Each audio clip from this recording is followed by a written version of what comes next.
course, we're aware of Arab states having tacit relations with Israel before your efforts. How do you think you managed to turn that tacit relationship into an overt one, and indeed a warm peace? What is increasingly clear is a warm peace between these four Arab states, at least, and Israel. What was really the secret? So first of all, thanks for having me as a guest. I'm very excited to tell those secrets. I would say there's probably two secrets. The first is we had very courageous leadership in the region. Each of the signatory countries, their leadership, and some of the other neighbors as well, should be highly commended for what they did, because without them, none of this would have happened. The other secret is we listened. So I spent most of 2017, as did Jared Kushner, visiting the region, visiting the Arab countries, listening to their concerns, and understanding that while they were still extremely supportive of the Palestinian people, they were very, very frustrated with the leadership. Obviously, the so-called leadership in Gaza, Hamas, a terrorist group that subjugates and causes suffering for 2 million Palestinians, and the leadership in Ramallah. So as much as they want to support the Palestinians, they also realize that the region has changed. They all have these dramatic visions of where to take their country. They want to move their economies in a totally different direction. The young people in their country, they want to give them a new life, a totally different life than the conflicts that they lived with. And by listening and engaging and being respectful and having honest, sort of raw, intelligent discourse, we were very lucky, and we managed to push it over the course of several years into something that I think changed the history, changed the trajectory of the region, hopefully forever. Yes, so it's more than fear of Iran then, because you lay stress on what this means for Arab states and the realization of Iran's nefarious activities across the region, and what and the realization that this is a greater enemy really than Israel. But it's more than that. You see there's an awareness way beyond just fear of Iran. Absolutely. Look, Iran, there's no question, factors in. It always did. Iran is a menace to the region. Iran is a menace, to every Arab country in the region, to Israel. It's a menace to the Palestinians too. People forget about that. But if, God forbid, Iran were to attack Israel, Palestinians would have tremendous trouble. Iran is a menace to the United States. But what the region wants to do is integrate Israel into what you describe, and what I would say is a correct description, a warm peace, a peace of friendship, a peace of exchange of cultures, a peace of exchange of business. The cultures will take time to learn one another. I think they're in many ways very similar, but in other ways, they'll have to understand each other better. But they are not just looking for a security apparatus to keep themselves safe. I think they're looking for a friendship. My favorite slogan I used to use when I went to the region all the time was, it's time to bring the family back together again. And that's how I felt. And every time I visit the region now, ever since I left the White House, and I see whether Israelis or Jews from the United States or elsewhere visiting some of these countries, even those who haven't yet signed the Abraham Accords, the friendship, the warmth, the development of relationships is remarkable. At the times the accords were made public and signed, there was the cynics said that this was simply a deal to stop annexation of the West Bank by Prime Minister Netanyahu, and that it was a quid pro quo, if you like, peace with the UAE in particular in exchange for not annexing the West Bank and the Jordan Valley. You don't mention that in the book, though. You don't think that was a big factor? I don't. I think, first of all, I use different terminology. I use application of Israeli law, not annexation. Annexation would suggest that there was once a Palestinian state there that Israel took over. And I don't want to suggest for a second that that wasn't part of the equation that went in. Israel did temporarily pause. I think the word they used was suspend the potential application of Israeli law over those areas that we had put forth in the peace plan, the Peace to Prosperity plan that President Trump released months before the Abraham Accords. But this goes way beyond that. The what you call the West Bank, what I call Judea and Samaria, it does have to be addressed. There's no question about it. I mean, one day, hopefully, Israelis and the Palestinians will be able to work through that very, very difficult issue. But I don't think it was a quid pro quo. I think it helped move things forward, as all of the things in the Abraham Accords, Morocco, the West, what Moroccan Sahara, what others call, I think incorrectly, Western Sahara, all of these things were factored into the equation. But I think peace was inevitable, and I think that it will, whatever happens with these regions, will withstand. The Abraham Accords will withstand those changes. Again, the critics at the time said that the Arab states who'd signed these agreements were in effect selling out the Palestinians. But you mentioned that they were aware of common interests that trumped historic grievances.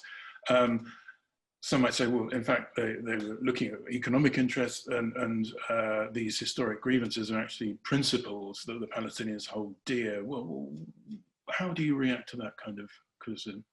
So critics, and from your prior question, cynics, they don't help move history forward. They don't change lives, right? We were interested, and the leadership in the region was interested in changing lives, dramatic change of lives to millions of people.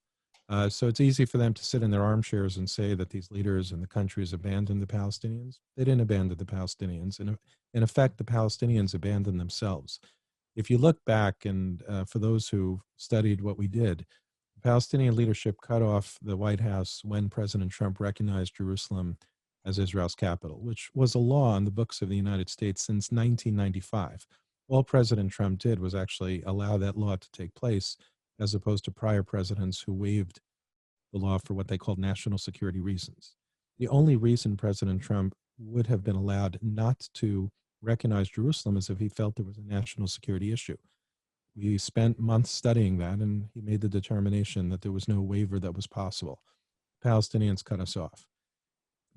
Probably 2 years later, without even seeing a word of the peace plan, they basically said the peace process is dead. By the way, it was dead before we even stepped into the White House.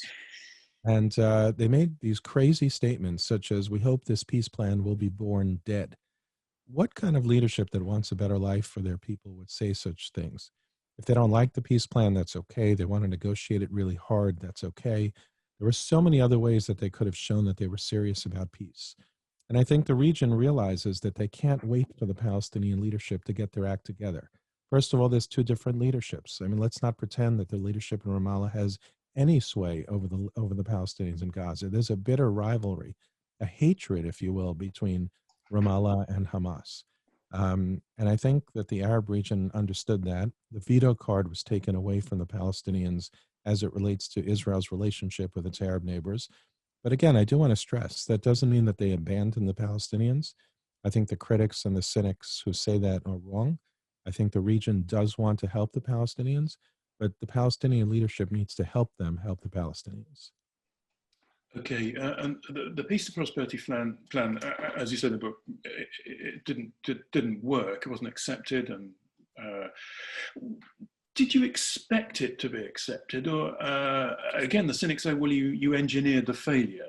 You never expected the Palestinians to accept. You say the moving of the embassy, the cutting of funds to UNRWA, the acceptance of Israeli sovereignty over the Golan. All these things were designed to make the Palestinians an impossible deal for them to accept. Again, I think the critics and the cynics just have it all wrong. If you want to talk about UNRWA, UNRWA is an organization like no other. The only refugees, or so-called refugees, that exist generation after generation are Palestinians. So what do they do with these Palestinians? They keep them in these camps, and they'd give them no hope for a future. And think about how many more refugees we have today from when the peace plan was released. I mean, the atrocities all over the world. So combining UNRWA into the mix of peace, and saying because President Trump wanted to use U.S. taxpayer wisely and did not think that UNRWA funds were the good use of the U.S. taxpayer money, I think that's just a complete misunderstanding of what the president's job is in terms of U.S. funds. In terms of engineering a failure, this is probably the most comprehensive and understandable peace plan between the Israelis and Palestinians ever released. Anything else that was released before sounded lovely and aspirational and, sort of very hopeful, but it had no level of detail whatsoever. That's not a criticism. I probably would have done the same thing back then, but we saw that it didn't work. So instead, we put forth a plan where every mother and father, child, brother, sister, would be able to read it and sit at their kitchen table together and say, hey, is there something here? Can we live with this? And if we can't live with this, why can't we live with this? How do we change it? How do we make it work for everybody? But instead of trying to have those thoughtful discussions and work hard to get to see if peace is possible, they just threw up their hands. Once again, this is, multiple times that they threw up their hands and said no. Instead of doing the hard work to see if they could achieve peace or at least improve lives in the process, the Palestinian leadership just said, forget it, we're not interested. Do you see the possibility of any alternative Palestinian leadership emerging? You've talked about the deep divide between the PA and Hamas-ruled Gaza, a deep divide. But if there was a new generation, do you see any possibility of a more cooperative leader emerging to replace Abbas?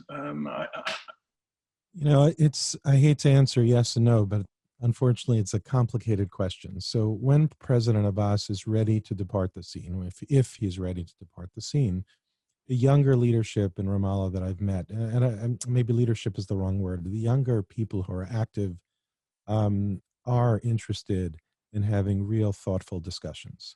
It's complicated for them. They're afraid.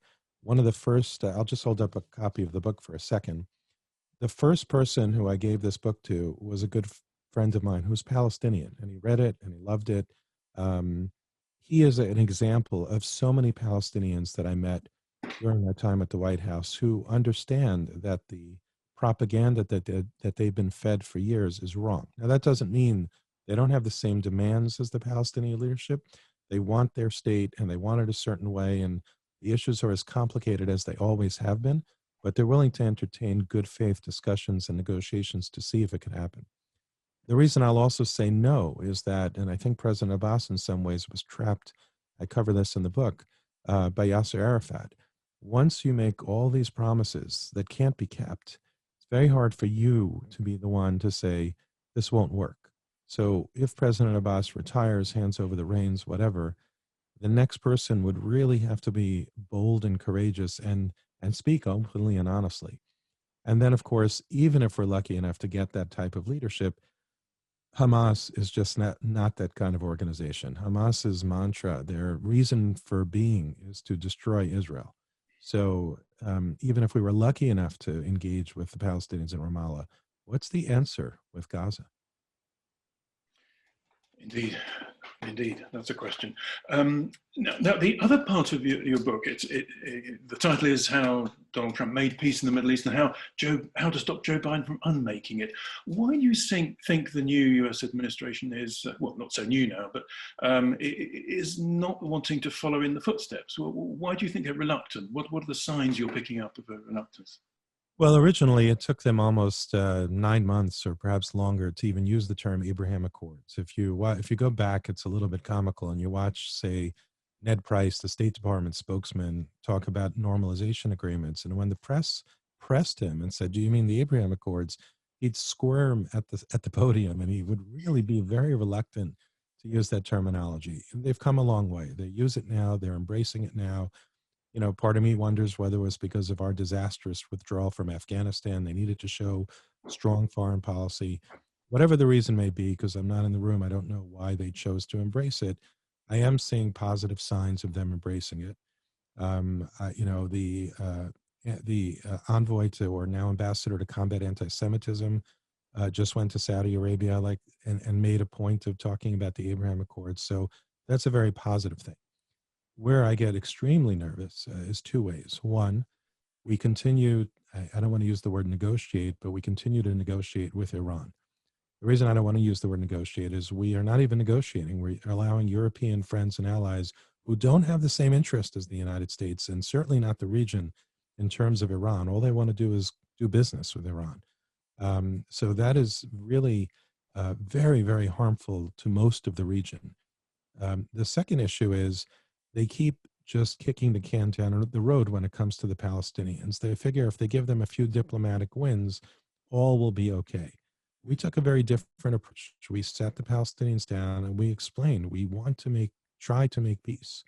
We really do. But we're not going to do what people did in the past and just give you, pay lip service to it. President Biden promised he'd open a consulate in Jerusalem. He can't. So he made a faulty promise. He can't do it. And now the Palestinians are justifiably upset with him. So I'm hopeful that he or someone in his team will read the book, understand that the ways of the past didn't work. There is a brand new Middle East. He should take advantage of it. And he should really embrace the Abraham Accords, listen to our friends and allies throughout the Middle East about Iran. And that's how he will continue to succeed when it comes to the Abraham Accords.